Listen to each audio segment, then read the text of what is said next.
dumar la marmo waxa keenta suuya ma soo meesha socdo ka baaqanay okay sug wariya wartana kale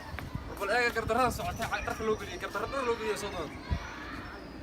aan suuga suuq waxay keentaan qiimaanta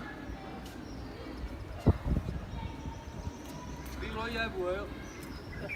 kan يا kan ninka ugu dhacay ee meel iga saari kan من كان حاول ما تمشي ninka meesha dhigan ninka waaye xawul haamnaysa hadal ma jirto حاول ما تشي قول لي اقول عيالك قدرت انا اضرب فوق يرجع عمر wariyaha filis هو تلفون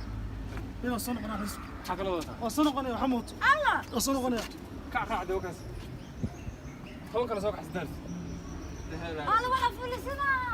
taleefkiisu dhiibay warkan aniga ka fiican inaad dhagax soo qata lii qaatay